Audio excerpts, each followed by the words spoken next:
정치권 소식 짚어보는 아침의 맞수 시간입니다. 김진욱 더불어민주당 당대표 언론특보, 윤기찬 국민의힘 법률위 부위원장 나오셨습니다. 안녕하세요. 김용범 청와대 정책실장이 언급한 국민 배당금 제도를 놓고 파장이 커지고 있습니다. 영상 먼저 보고 오시죠. 김용범 정책실장이 국민 배당금이라고 이야기했습니다. 기업이 번 돈을 정부가 뺏어다가 나눠주는 거, 그 공산당이나 하는 짓 아닙니까, 여러분? 기업이 숨쉬게 해야 투자를 하고 일자리를 만들지 않겠습니까, 여러분? 아직 그 부분에 대해서는 저희가 직접 논의하거나 그런 상황은 아닙니다. 검토하고 입장의 발표가 필요하다면 그때 또 말씀드리겠습니다. 김용범 실장이 SNS에 올린 글이 발단이 됐습니다. AI 산업으로 인한 과실은 특정 기업만의 것이 아니고 국민에게 환원해야 한다며 국민 배당금을 언급했습니다. 김 실장이 제안을 했는데 이 내용에 대해서 좀 어떻게 보셨습니까? 일단 정책실장이잖아요. 네. 청와대 정책실장이기 때문에 단순한 개인의 발언으로 보기는 어렵다. 근데 저희는 김용범 실장의 저 글을 보고 일단 현 정부가 가는 곳의 방향은 제가 확인했다. 이거는 사실은 이제 기업은 이 시장 경제 질서 하에서는 돈을 벌어들이는 하나의 플랫폼이거든요. 네. 이 기업의 역할에 대해서 사실 그 돈을 벌어들이는 그 기업을 통해서 벌어들이는 돈은 기업 주주한테 배당이 되고 그다음에 그 기업 구성원들한테 임금으로 또는 뭐 성과보상급으로 지급이 되고 그다음 국민이나 국가에게는 세금으로 어느 정도 또 와서 국민 국가가 그걸 기반 조성을 위해서 돈을 또 지출하고 이게 이제 시장 경제 질서가 운영되는 시스템입니다. 근데 그 질서를 흐트리겠다는 거죠. 일종의 직접 기업으로부터 돈을 정부가 더 걷어들여서 이거를 정부가 뭐 기본소득이든 뭐든 쓰겠다라는 취지이기 때문에 기업과 그 개인 또는 정부라는 경제 3주체 중에서 정부의 역할을 키우겠다. 이것은 어떻게 보면 자본주의의 허울을 쓰고 사회주의적 시스템으로 가는 길이 아닌가라고 충분히 오해를 살 만한 발언을 했어요. 거기에 대해서는 개인적 의견이다라고 치부할 것이 아니고 김용범 그 정책실장의 직함을 갖고 했기 때문에 조금 더 충분한 해명을 국민께 드려야 되겠다 이런 생각을 합니다. 네, 물론 청와대는 개인의 의견이라고 선을 그었습니다만 이 외신 블룸버그에서는 어제 코스피가 갑자기 급락한 이유가 이 김 실장의 발언 때문이다 이렇게 보도하기도 했습니다. 조금 전에 이제 윤 위원장님이 정부가 가는 방향을 김 실장 발언이 보여준 거다 이렇게 말씀하셨는데 여당의 입장 어떻습니까? 청와대의 정책 수석이 갖는 말의 무게, 이 부분을 좀 약간 좀 관가하신 게 아닌가. 아무리 개인의 의견이라고 하더라도 이 말의 무게에 대해서 조금 더 신중하셨으면 좋았었겠다라는 아쉬움이 있습니다. 그럼에도 불구하고 어제 김용범 실장의 SNS의 글에 좀 다소 오해가 좀 있는 것 같습니다. 김용범 실장의 주장은 이 초과 세수를 어떻게 활용할 것인가 하는 부분에 대한 방점이 찍혀 있었는데 이것이 마치 기업의 초과 이익을 환수하겠다. 그래서 그것을 배분하겠다라는 쪽으로 좀 오해가 과도하게 좀 있었던 게 아닌가 싶은데요. 네.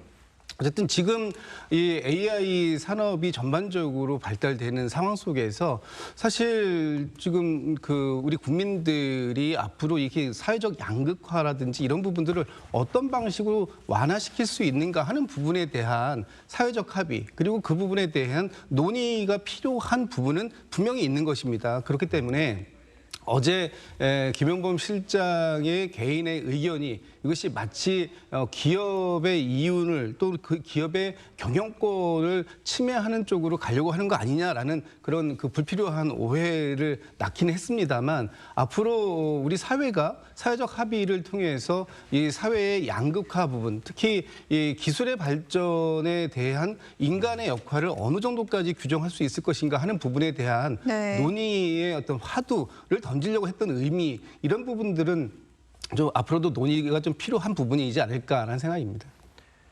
네, 이 성과급 갈등에 삼성전자는 파업을 앞두고 있고 이 초과 이익을 하청업체까지 나눠야 한다. 혹은 뭐 농어민에게 나눠줘야 한다. 이런 온갖 주장들이 난무를 하고 있습니다. 유례없는 반도체 이익이 오히려 사회적 갈등과 논란을 좀 키우는 것 같은데 좀 양측에 좀 여쭤보고 싶은데 먼저 윤 위원장님께 좀 여쭤보겠습니다. 이 반도체 이익은 누가 어디에 어떻게 써야 된다고 보십니까? 일단 반도체 이익이 지금 이렇게 그 뭐 세계적인 경기 호황 때문에 이런 식으로 뭐 예상했던 이익보다 훨씬 더 영업이익이 높아진 이 부분에 대해서는 뭐 국민적 시각에서 보면 박수칠 일이죠. 그런데 이거를 어떻게 분배할 것인가는 기존 제도를 급격하게 틀 아직 상황은 아니다. 왜냐하면 이게 고착화되질 않았잖아요. 예를 들어서 저 삼성이라는 기업이 반도체 이익을 지속적으로 한 10년, 20년 낼 수 있다라는 이런 어떤 경제적 기반이 아직까지 확인이 안 되고 있어요. 그렇다면 또 삼성이 여태까지 현재 이익을 낼 수 있었던 거는 지속적인 투자 때문에 그런 거예요. 그 오너 경영에 의한 투자 결정, 그리고 이 투자에 대해서 이거를 내부 비판이나 외부 비판이 있다 하더라도 왜냐하면 월급을 더 올려주지 왜 투자를 그렇게 늘리느냐 이런 시각이 있을 수 있잖아요. 네. 그럼에도 불구하고 지속적인 투자. 그러면 현재 삼성은 과거의 지속적인 투자의 결과물이다. 그럼 지금 만약에 초과 이익에 대해서 또는 초과 수익에 대해서 국민께 배분한다. 뭐 국민들은 좋아할 분도 있을 수 있습니다. 그런데 이거 황금을 낳는 거위를 배가르는 거예요. 뿐만 아니고 제2의 삼성, 제2의 하이닉스는 나오지 않습니다. 왜냐하면 투자의 결과가 현재 삼성과 하이닉스인데 투자할 수 있는 재원 자체를 투자할 수 있는 여력을 만들어 놓지 않고 전부 다 여기저기 다 배분해 버리면 당장은 좋죠. 그런데 저게 여태까지 자본주의가 이렇게 대한민국을 만들어 왔던 이유는 다소 불평등의 부분이 있을 수 있죠. 그다음에 의사결정 구조에서 대주주에게 뭔가 치우치는 주장 이런 것도 다 바로잡아야 됩니다만은 어쨌든 그 이익을 다시 자본을 형성해서 이 자본을 다시 재투자하는 방법. 이것들 때문에 삼성이 세계적 거대 기업이 된 거 아닙니까? 여기에 대해서는 동의를 못하면 그건 자본주의자가 아니에요. 시장 경제주의자가 아닙니다. 다만 이거를 재원 확보를 위해서 뭔가 세율을 조금 올릴 수 있다. 이런 부분이 있을 수 있죠. 그런데 이 세율이라는 것은요. 전 기업을 대상으로 하는 것이지 거대 기업만을 대상으로 할 수는 없는 겁니다. 따라서 증세를 위한 기반 조성을 위해서 김용범 실장이 저런 말씀하신 건 알겠는데 그 증세의 그 수준이 저는 체제를 흔들 만큼 이어질 여지가 없지 않아 있다. 아니 재건축 재개발의 초과 이익은 또 환수하고 기업의 또 영업이익도 환수하고 그럼 도대체 기업은 왜 하고 재건축 재개발은 왜 하겠습니까? 네. 자 이런 정도의 기반 조성을 하는 면은 좋으나 이거는 체제 자체를 흔드는 것이다 이렇게 봅니다. 네, 이 황금알을 낳는 거위의 배를 가른다는 우려가 나왔는데 김특보님께 좀 여쭤보겠습니다. 아까 사회적 양극화의 해소는 필요하다고 말씀을 주셨는데 그럼 이런 반도체 이익에 대해서는 좀 어떻게 활용을 하면 좋을까요? 일단 먼저 어제 김용범 실장이 이렇게 얘기했어요. 기업 이익에 새로운 횡재세를 부과하는 것은 아니다라는 부분을 명확히 했다는 점을 다시 한번 오해가 있으실 수 있으니까 말씀을 드리고요. 저는 좀 전에 말씀 주신 부분에 동의합니다. 저는 두 가지 측면을 다 준비해야 된다고 봅니다. 첫 번째는 기업에 재투자할 재원을 확보하는 게 필요하죠. 지금 뭐 데이터 센터 또는 전력망 이런 국가적 기간 산업들이 확충이 반드시 필요한 상황 아닙니까? 네. 그런 부분들에 투자해야 된다는 것 전 동의하고요. 또 하나는 좀 전에도 말씀드렸습니다만 AI 시대의 이 사회적 양극화 완화를 위한 그런 과정들을 지금부터 공론화하고 준비해야 된다는 거예요. 네. 그래서 결과적으로 국민 경제 전체에 도움이 되는 방향으로 집행하자라는 그런 사회적 합의를 이끌어낼 수 있는 이런 준비를 동시에 하지 않으면 어떤 것이 우선순위가 먼저 있다라고 저는 얘기하실 수도 있겠습니다만 제가 볼 때는 두 가지 측면을 동시에 준비하지 않으면 이 사회에서 이런 초과 세수가 나올 때마다 새로운 논쟁거리가 될 수 있기 때문에 지금 그런 부분들을 논의를 시작하는 것은 필요한 부분이 있다 이런 말씀 좀 드리고 싶습니다. 네, 이런 가운데 이재명 대통령은 국무회의에서 포퓰리즘적인 긴축 재정의 함정에 빠져서는 안 된다 이런 발언을 하면서 적극적인 재정 정책을 주문을 했습니다. 이 돈을 아껴 쓰는 게 포퓰리즘이라는 주장, 일반적인 경제 상식에 좀 부합한다고 보십니까? 경제 상식에 또 어긋날 뿐만 아니고 정부가 그동안에 쭉 이어져 왔던 그 재정 준칙을 그럼 왜 만들려고 했던 겁니까? 재정 준칙이라는 것은 우리 GDP 대비 국가 채무 비율을 일정 비율을 관리하자, 뭐 60% 이내로 줄이자. 이런 것들을 만들려고 했던 부분은 역대 정부 모두가 그랬던 거예요. 이게 이루어지지 않고 있지만. 그다음 프랑스 같은 경우에는 그 과도한 국가 채무 때문에 내각이 붕괴됐어요. 왜 그러겠습니까? 이거는 어쨌든 정부의 해가 된다는 겁니다. 국가의 해가 된다는 거는 이게 사실 보편적 상식인데 대통령께서 저거를 포퓰리즘적 긴축 재정의 함정에 빠지면 안 된다? 글쎄요. 저는 죄송합니다만은 궤변이지 않나. 어떻게 이런 말씀을 하실 수가 있는 거죠? 긴축 재정이 높아지면 복지가 줄고 이러면 약간 문제가 있다. 이런 식의 언급은 가능해도 지금 이자만 한 1년에 34조씩 나갑니다. 국가 채무 이자만. 그리고 올해만 해도 100조가 넘는 그 적자가 나고 있어요. 올해 한 해 살림살이에서. 자, 이런 것들을 그럼 누가 냅니까? 다 국민인 미래 세대가 내는 거예요. 그럼 현재는 저렇게 다 흥청망청 쓰고 미래 세대 거기까지 배가르고 씨암탉 다 삶아 먹고 이거 글쎄 어떻게 살아가려고 그러는지 저는 개인적으로 대통령의 저는 경제 철학을 이해하지 못하겠고 저 부분에 대해서는 국민적 불안이 조금 높아지고 있는 상황이기 때문에 명백히 청와대에서 이렇게 가겠다 앞으로 이런 거 오해다라고 오해를 불식시키는 노력도 필요하다 이렇게 봅니다. 네, 이 대통령은 적극적 재정을 주장하는 명분으로 경제 성장의 마중물로 삼겠다 이런 얘기를 하고 있습니다. 말씀하신 대로 국가 부채에 대한 좀 이제 걱정도 많은 상황인데 지난해 소비 쿠폰을 비롯해서 재정 지출을 확대하고 있는데 경제 성장에 얼마나 기여하고 있는지 좀 통계로 확인된 게 있을까요? 뭐 지금 상당히 이 재래시장이라든가 이런 부분들에 있어서 소상공인들은 도움이 되고 있다 이런 평가들을 내리고 있습니다. 제가 이런 말씀을 좀 드리고 싶습니다. 국가 재정을 운용하는 것은 나름의 원칙이 있습니다. 이 경기가 호황기일 때는 국가는 돈을 걷어들여서 긴축 재정을 하는 것이고요. 경기가 불황기일 때는 정부가 적극적인 재정을 통해서 경기를 부양시킬 수밖에 없는 그런 기능을 동시에 다 하는 겁니다. 지금이 호황기냐 불황기냐라는 평가를 달리할 수는 있겠습니다만 정부가 일방적으로 무조건 그 돈을 풀겠다 이런 것만 있는 건 아니다. 정부가 이 재정 정책을 운용할 때 인플레이션이라든가 여러 가지를 다 감안하고 그에 따라서 국민들의 부담이 가장 적어지는 그런 상황들을 늘 고민하고 있는 거 아닙니까? 그게 재정당국의 역할입니다. 그런 역할을 하는 중에 지금의 경기가 과연 우리가 호황기, 화랑기라고 얘기할 수 있을 정도로 그럼 성장이 되고 있느냐? 일부 산업은 그렇습니다만 일부 그 외의 산업들은 그렇지 않은 부분이 있어요. 특히 네. 주식시장에서도 양극화가 굉장히 심하지 않습니까? 뭐 AI라든지 반도체 산업은 굉장히 높고 그 외의 종목들에 대해서는 이게 지금 굉장히 어려운 시기를 지나고 있기 때문에 전반적으로 이 상황을 어떻게 평가할 것인가 하는 부분은 국가의 재정당국이 평가하는 것이고요. 지금 평가했을 때 지금은 긴축 재정을 통해서 이 시중에 풀려 있는 돈을 걷어들일 때가 아니라 조금 더 좀 물가에는 부담이 조금 있을지 모르겠습니다만 이 경기를 살리기 위해서는 이 정부가 적극적인 재정을 펼쳐야 할 때다라는 것이 지금 정부의 인식이다. 그런 점을 좀 국민들께서 이해해 주시면 좋겠다 이런 생각이 듭니다. 제가 짧게 한 말씀 드려야 되겠는데 이게 저런 정책이 경제 정책으로 포장되면 안 된다는 거예요. 그러니까 소득 재분배 정책이다 이렇게 솔직히 말씀하시면 이해를 하겠어요. 예컨대 이전 지출을 하잖아요. 돈을 뭐 어떤 명목이든지 국민께 직접 돈을 줍니다. 이게 이전 지출이에요. 그 이전 지출이 GDP에 미치는 영향이 저희가 승수라고 합니다. 승수. 이 승수 효과가 미미하다는 거는 다 이미 모든 국책기관이 연구를 통해서 밝혀지고 있는 거예요. 근데 그냥 복지 차원에서 이전 지출하겠다, 재분배다 이러면 할 말이 없어요. 그런데 마치 지금 저성장 시대이기 때문에 이런 이전 지출을 통해서 경제적 효과를 거두겠다, 성장을 하겠다. 이건 안 맞다는 거죠. 그래서 대통령께서 이렇게 말씀하신 것처럼 이 재정적 지출을 긴축하는 것이 마치 이게 포퓰리즘이다.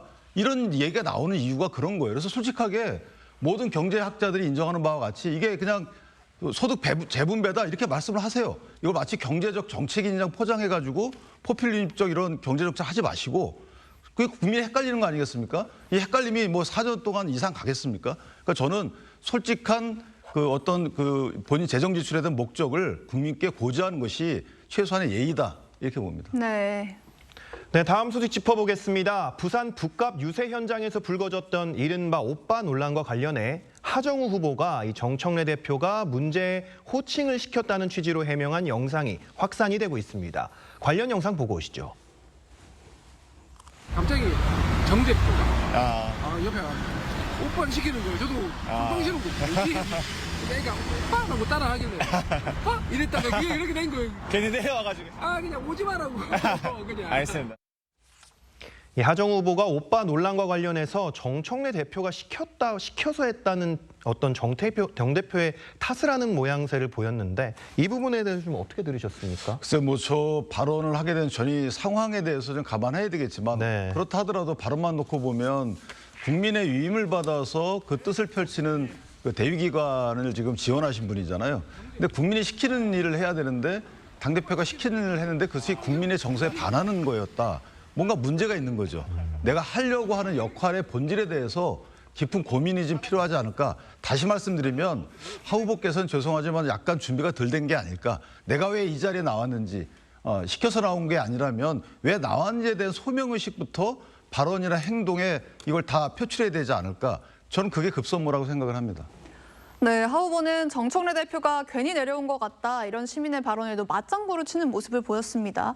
윤 위원장님 말씀하신 거는 이제 준비가 좀 덜 된 것 같다 이렇게 말씀하셨는데 이 부분은 어떻게 보세요? 글쎄요, 뭐 하정우 후보가 정치 본인 스스로도 정치 초짜라고 얘기하지 않습니까? 앞으로 지금 정치를 빠른 시간 안에 배워 나가야 하는 입장이고 또 그 부분에 대한 책임도 본인이 져야 되는 거 맞습니다. 저는 좀 전에 나온 영상을 보면서 이런 생각이 들더라고요. 아, 하정우 후보가 조금 더 이 상황을 깨끗하게 정리할 수 있는 타이밍을 좀 놓치고 있는 게 아닌가. 불필요한 논란을 또다시 확대 재생산시킬 이유가 전혀 없습니다. 본인 스스로가 부적절한 발언이었다, 언행이었다라고 해서 깔끔하게 공개적인 사과를 한 거 아닙니까? 그렇다면 그 당시 논란은 제가 정말 입이 10개라도 할 말 없습니다. 죄송합니다. 앞으로는 그런 일이 없도록 주의하겠습니다. 이 한마디면 되는 얘기예요. 이것이 누구가 시켜서 했다, 뭐 나는 뭐 그러지 않으려고 했는데 그랬다 이런 식으로 자꾸 말씀을 하시면 구차한 변명이 되고 네. 또 이렇게 또 상대 진영에서 공격의 비밀을 주는 거 아닙니까? 자기 스스로 책임을 지고 정치를 하는 것입니다. 그리고 그 정치를 하는 과정 속에서 나오는 언행에 대해서도 본인 스스로 책임을 지는 거예요. 그렇기 때문에 다른 사람들을 탓할 필요가 없다. 모든 행위의 책임은 본인에게 있다. 이런 생각을 좀 정치를 하시는 동안 인식하시고 하시면 도움이 되지 않을까라는 쓴소리 좀 드리겠습니다. 네. 네, 그럼에도 불구하고 각종 여론조사를 보면 하정우 후보가 앞서 나가는 결과들이 좀 보이고 있습니다. 이 어제 공개된 여론조사를 보면 다자 대결에서 하 후보가 43.4%, 한동훈 후보 28.1%, 박민식 후보 23.1%로 나왔는데 이 보수 후보들 사이에서 단일화는 없다거나 나로 단일화해야 한다거나 이런 주장들이 나오고 있잖아요. 앞으로 좀 어떻게 해야 한다고 보십니까? 뭐 단일화 관련된 논의 시간이 이제 얼마 안 남은 건 맞아요. 투표 인쇄 또는 여론조사 공표 금지 기간 이런 것들을 감안하면 얼마 안 남았는데 문제는 단일화했을 때 하 후보를 이긴다는 이런 지표가 좀 나오기 전이기 때문에 아무래도 아직까지는 그 보수권의 후보인 박민식 국민의힘 후보와 한동훈 무소속 후보 간의 기싸움이 아직 치열하다. 이 두 후보가 전략적으로 판단할 문제라고 보고요. 개인적으로 보면 단일화의 여지는 아직 크다.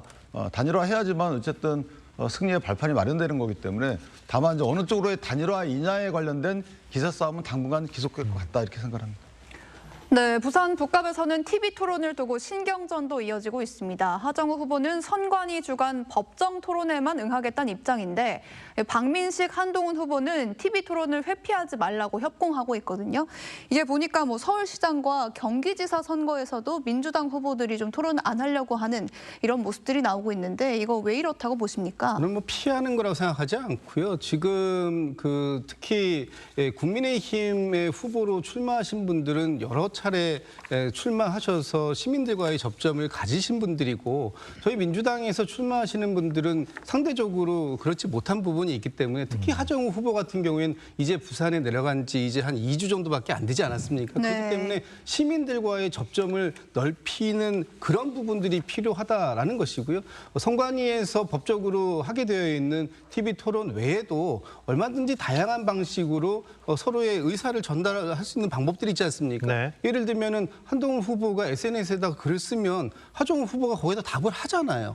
그리고 서울시장 후보이셨던 오세훈 후보께서 당시 경선 과정에서 그 상대 경선 참여자들이 TV 토론 좀 하자라고 했을 때 뭐라고 하셨습니까? TV 토론 외에도 대화할 수 있는 토론할 수 있는 방법은 무수히 많다, 다양하다 이런 말씀을 국민의힘에서도 하지 않으셨습니까? 그런데 불구하고 마치 피한다라는 식으로 이렇게 뭐 침대 축구한다 이런 식으로 말씀 주시는 네. 것은 온당치 않다고 보고요. 좀 전에 그 여론조사에 관련해서 제가 짧게 한 말씀만 좀 덧붙이고 싶은데 저는 리얼미터의 여론조사 좀 전에 말씀 주셨던 부분에 있어서 두 가지 의미가 있다고 봅니다. 첫 번째는 하정우 후보가 그동안 30%대의 박스권에 좀 갇혀 있었는데 처음으로 43%라는 40%대로 올라섰다. 이것은 민주당의 지지층의 결집도가 상당히 높아졌다라는 네. 것을 하나 의미하고요. 두 번째는 이 지금 한동훈 후보 28, 그다음에 박민식 후보가 23 정도 나오시는데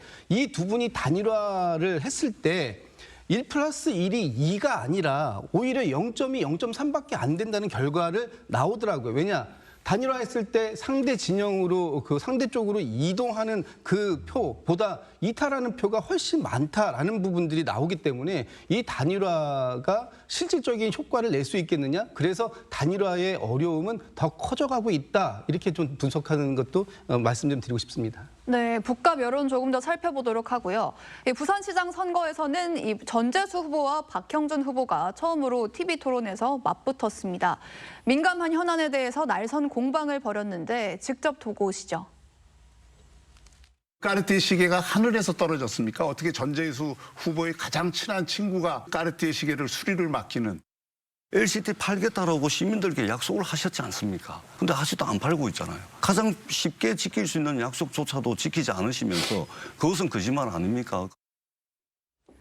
네, 박형준 후보는 전재수 후보가 통일교 측으로부터 명품 시계를 받았는지 거듭 물었고 전 후보는 박 후보가 LCT 매각 약속 지키지 않았다고 맞받았는데 보니까 전재수 후보의 국회의원 시절 보좌진들이 증거인멸 혐의로 기소가 됐잖아요. 근데 전 후보가 본인 당시에 몰랐다고 해명을 했는데 이 부분은 어떻게 보셨어요? 합수본의 수사 결과에서 그 전재수 당시 의원과 보좌진과의 이런 공모관계나 이런 부분들이 입증되지 못했기 때문에 전재수 후보에 대해서는 소위 증거인멸 교사 혐의 같은 것들이 적용되지 않고 그 보좌진들에 대해서만 증거인멸 혐의가 적용돼서 된 거 아니겠습니까? 그렇기 때문에 이 부분이 정확하게 인과관계를 좀 따져봐야 될 필요가 있겠다. 물론 일반적으로 생각하는 부분에 있어서 아니 한 의원실에서 의원과 보좌진의 관계, 그 밀접한 관계 속에서 모든 것들이 의원의 그 허락이 없이 이루어질 수 있겠느냐라고 의심하실 수는 있어요. 네. 그러나 그것은 그 의심을 명확하게 증거관계로 확인시켜내는 것이 합수본의 역할이었는데 합수본은 이 두 고리를 찾지 못했다라는 거 아닙니까? 그렇다면 전재수 후보가 지금 나는 그런 의원실의 보좌진들이 그런 역할들을 나눠서 했는지에 대해서 알지 못했고 보고받은 바가 없다라고 얘기하는 부분에 대해서는 저는 뭐 그 부분을 문제 삼을 거라면 합수본의 수사 결과의 전체에 대한 문제를 같이 삼아야 될 것이다. 이런 말씀 좀 드리고 싶습니다. 네, 김특보님 이 설명 좀 어떻게 보셨습니까? 납득은 많이 안 되죠. 그러니까 합수본이 만약에 정말 그 특보님 말씀대로 그랬다면 저 부분은 무혐의 처분하지 않고 수사를 계속 해야 되는 부분이에요. 아니 누가 뭐 시키지도 않았는데 스스로 그 컴퓨터 안에 뭐가 있길래 저거를 문 걸어 잠그고 부숩니까? 그다음에 그 부순 사람에 대해서는 전재수 의원이 타박하거나 징계해야 되는 거 아니에요? 그런 시도도 안 했잖아요. 그러니까 그 안에 뭐가 있는지 모르지만 부쉈어요. 부수도록 시킨 사람이 선임비서관이라는 겁니다. 5급이에요. 근데 이 사람이 평상시에 아무런 매뉴얼도 없이 사태가 벌어지면 이렇게 합시다라고 매뉴얼이 있으면 그 매뉴얼을 만든 사람은 교사죄가 되는 거예요. 근데 그와 관련된 수사도 전혀 없이 근데 덮어놓고 난 관여하지 않았다 몰랐다라고 하면 그걸 믿어주는 게 수사입니까? 네. 그거에 대한 진실규명하는 것이 수사인데 그게 수사가 이루어지지 않고 있다는 거죠. 그 누구도 이번에 4명의 보좌진이 증거인멸 은닉으로 기소된 거에 대해서 전재수 의원이 관여가 없다라고 지금 단정하는 사람 저는 없다고 봅니다. 네, 오늘 두 분 말씀은 여기까지 듣겠습니다. 감사합니다. 감사합니다.